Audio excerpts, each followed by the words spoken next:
Construction is finally starting here at River. Right behind me will be the new addition.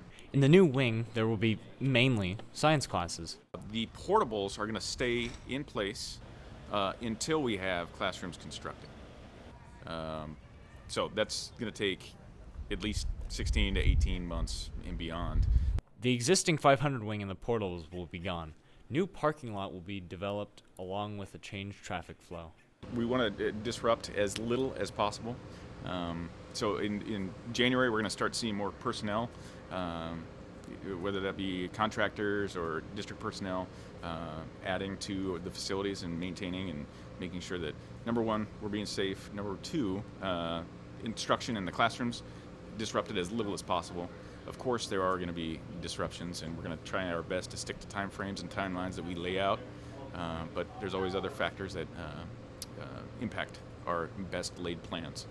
Right now, the plan is to have equipment staged on an open plot of land above the current 500 wing, and then start construction of the new building.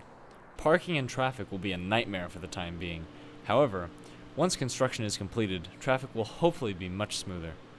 So the impact will be a significant reduction in available parking spaces in the west, which will create some overflow and really we're going to have an overabundance of requests for parking, but will remain in the east parking lot. But we're going to rely on our community partners. We're reaching out to, again, our partners at Columbia Christian Church and other organizations nearby.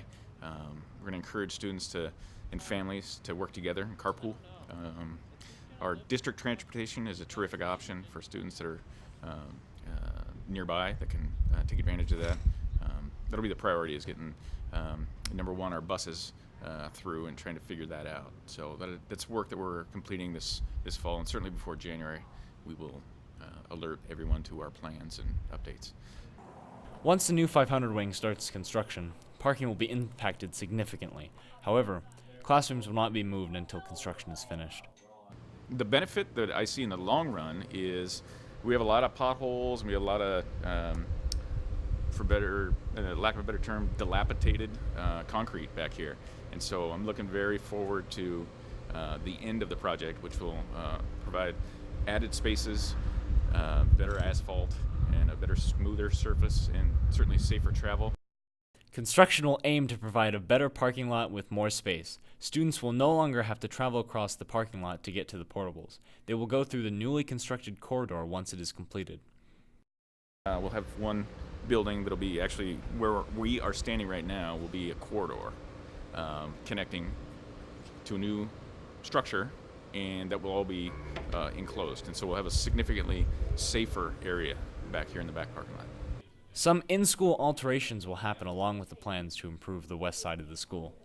So we're looking at January is when you will start to see equipment up on the terrace area, and then inside the building there will be some modifications made initially, and then over the course of the summer things will really amp up.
mention that the terrace up above on 99th there, across the street from Columbia Christian Church, is now district property. We purchased that a few years ago as a district, and so that'll be an area where machinery and some of the construction equipment will be staged.